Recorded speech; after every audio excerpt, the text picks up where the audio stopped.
Uh, like I was saying before my phone died, uh, when you so you want to learn 5 languages all at once from zero because you're excited, right?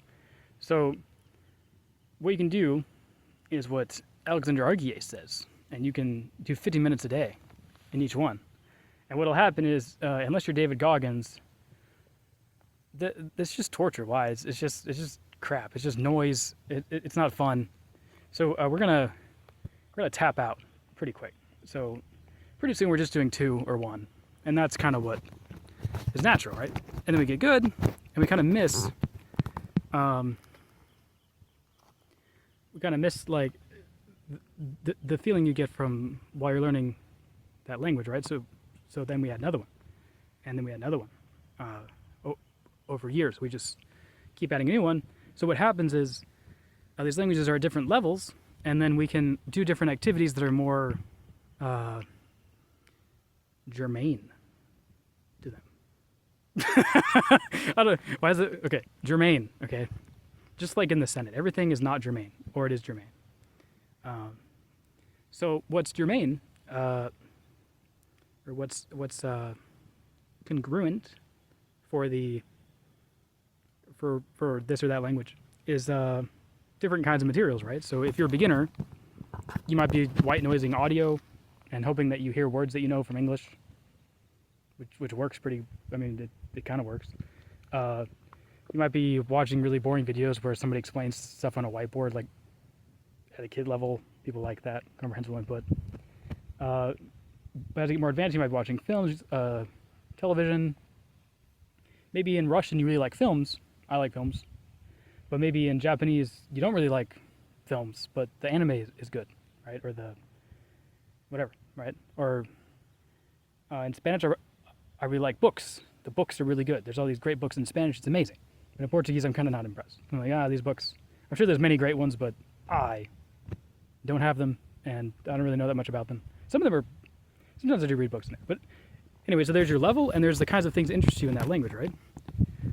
Are you the I'm going to learn Russian because I want to read Dostoevsky guy?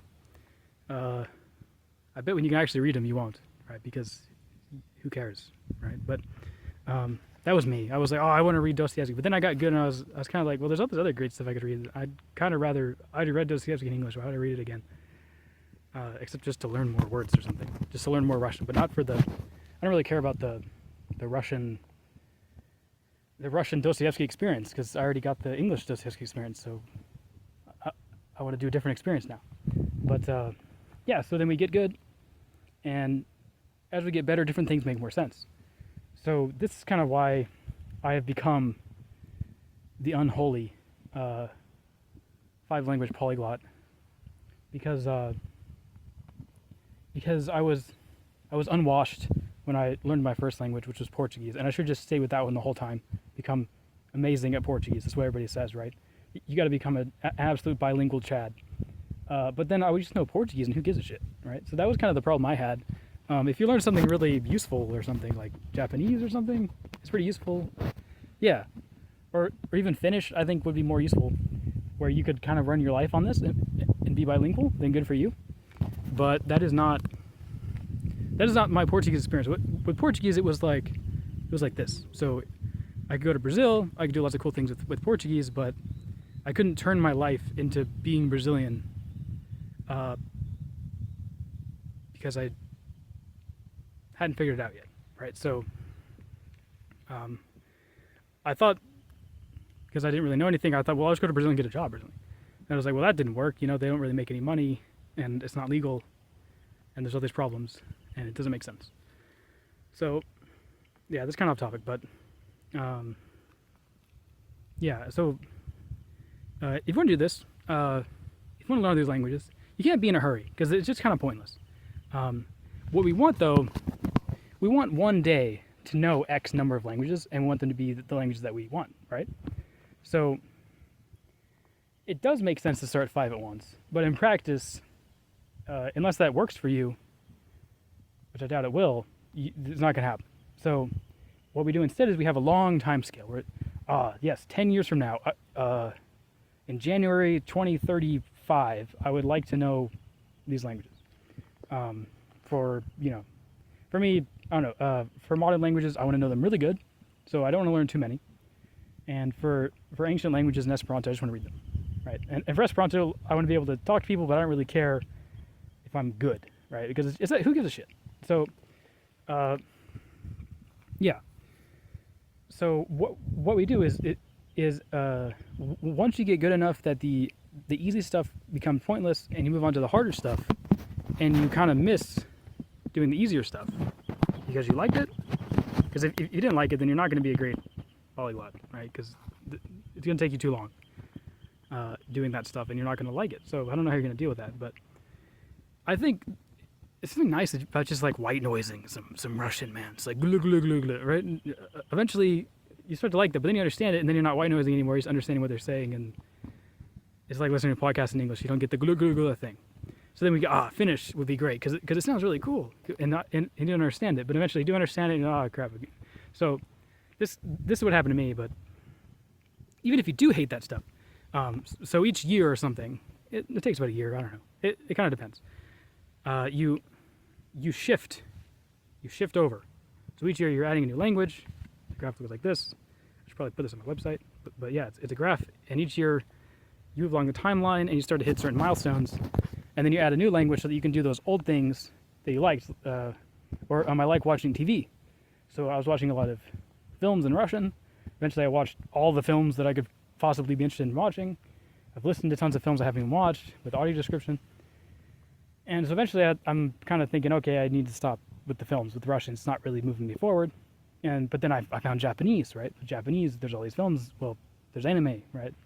Which I didn't even care about before, but I was just kind of, seems like what people like, so I figured I'd try it out, and it's good. I like Russian films more, but yeah, it's pretty good. It's good to learn some Japanese. So yeah, eventually I won't do that, and then you move on, right? And then eventually, this is the hard part, I think, and this is something I've not achieved, right? So the hard part is eventually you decided that you're not going to learn any more languages, because eventually, what you're kind of deciding is, do I want to add another language, or do I want to get better at the languages I already have? And eventually you have to say, okay, I want to get better, because, well, if you want that. So I want that. So I know that once I get done watching some films in Finnish and stuff, that I'll be basically kind of done watching films as a degenerate binge consumption, right? I'll be done binge consuming films for the rest of my life, and I'll just have to move on to books. I'll just have to be a book guy. I'll have to go full literature guy. I'm going to read Infinite Jest. That's just how it has to be, because that's just how you get better, right? If you want to get better at your native language, which for me is English, right? If I want to get better at English, what do? I have to read a book. If I do anything else, listen to a podcast, whatever, it's not going to up my English. It's just not. So it's the same thing when you get good at any language. Is either you read the book and get better, or you don't. So that's just where it's at. So yeah, I foresee this happening in about a year or two. I'm going to have to quit all film, which I think is good. I don't know, TV is not good for you, right? So yeah, I will quit TV because I will run out of languages to do TV with. And then I will just be on to listening to lots of stuff and books. And I don't know, maybe there's another stage, maybe, I was thinking about what I could have done when I was in Brazil. I feel like I didn't really do anything productive, and I feel like as a polyglot gigajet, if I went to Japan or something, I would have to spend a lot of time studying my languages. It'd be kind of pointless. I'd feel like a do nothing. So how do I deal with that? How do I use them? I thought, well, there are these cool people living unusual lifestyles in Brazil, sometimes in really rural places where probably you've never heard someone from that place talk about their anything, right? Like, have you ever listened to someone from the Amazon that lives on the delta of the Amazon River just talk about anything, right? Probably not, right? Because they speak Portuguese and they don't really go and talk about things online, so you probably haven't heard anything. But I met these guys, and it was really weird. Just the way that they thought about things, you know. I didn't expect it. I did not expect it. Yeah, I could probably go on and on, but yeah. So for example, I was there. It was the Amazon. I was like, I want to go walk around the Amazon. I mean, I like walking around here in the desert. I want to walk around the Amazon. They said, oh, we don't really have trails. I was like, what do you mean? Like, yeah, we don't really do that. We don't really have those. Nobody does that. So yeah. Eventually, I figured out what to do. You go to the beach, and then you walk along the beach like a trail, or you go in a boat and you go down the boat channel, and that's kind of the normal thing. But yeah, or the lifestyles, you know, there were all these different ways of living. I was really impressed with. I met a girl who ended up making a shop where she sold kind of like Chinese plastic stuff, which I think people really needed there, actually, weirdly enough. Because, yeah, I mean, you had to bring it all by boat, and it was, so you probably would really want all this different plastic stuff she had. And that's how she did her life. And I met kids that had a slingshot just walking around. They started shooting at this guy that was hitting stuff with a machete. And I just looked at him and said, hey, like, don't do that. You know, you could injure him. And they said, oh, okay. Yeah, you're right. Yeah. And then they put it away. And I think they were just doing dumb kid stuff, and they realized that they were stupid. But I thought they were going to fight me on it, right? Because I thought maybe they wanted to hurt him. But no, they didn't. So I'm really glad that I took that tact, right?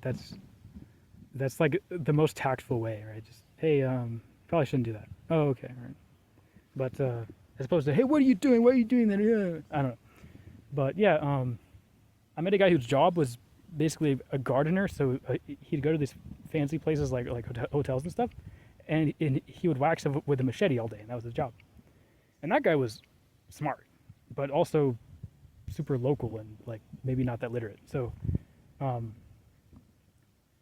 yeah, what I remember from him is it was raining one day. It's always freaking raining, and there was this huge frog, like you've never, like literally gigantic frog, biggest frog in the world probably, and it was just on the street hopping, and it was like jumping into a wall, and I just kind of walked over to it and picked it up and walked back to the hostel with it, and the guy was there, and I said, hey, check out this frog, check out this huge frog, and it was gigantic, and he goes like, put it down and wash your hands, and so I put it down. And he said, don't touch our nature anymore. You know, you should not touch the nature. You should be careful with the nature. So years later, I was remembering this happening, and I decided to look it up because I thought it'd be pretty easy to find information about probably this gigantic frog. And it turns out this is a poisonous frog, and you can go blind if you touch it and then touch your eyes. So he felt like it was natural to just tell me to not pick up frogs and not touch things anymore, and to just wash my hands, and that would be it. Like, he didn't even bother telling me that it was dangerous because he already told me to not do it again, right? But I don't know. I just can't imagine. I can't imagine acting that way, right? Because what I would do is I would say that's dangerous. You could go blind, but he didn't bother because that's just too much. So yeah, these guys are really interesting, and I think it'd be cool to maybe interview people. I don't know how I would do this, but it seems like a cool thing to do as a polyglot Giga Chad. But on the other hand, I don't know. This could be a cultural thing. I think in Brazil, if I asked people if I could interview them, they would just say, yeah, sure, why not? But here in California, I feel like if I asked people down there in the valley, like, hey, do you want to be interviewed? They would just be like, why? What? You're weird. What's wrong with you? But I don't know. That's just kind of how it is. But yeah, there's all these people with different. We get this idea that the world is all connected now, and the internet. It's not. Okay. No, there's still people in remote places that are not, that don't speak a major metropolitan language, that don't go and publish anything online, that and there's whole communities of people that are living this way. It's like, yeah, it's like Cien Años de Soledad, you know, the book. They just kind of live way back there in their place, and you don't really hear about them. And they have ideas and things they're doing, but you're not going to know about them. There's something down there. Is it a rock? Something over there. Anyways, something is over there moving around. But, yep, Heil Hitler.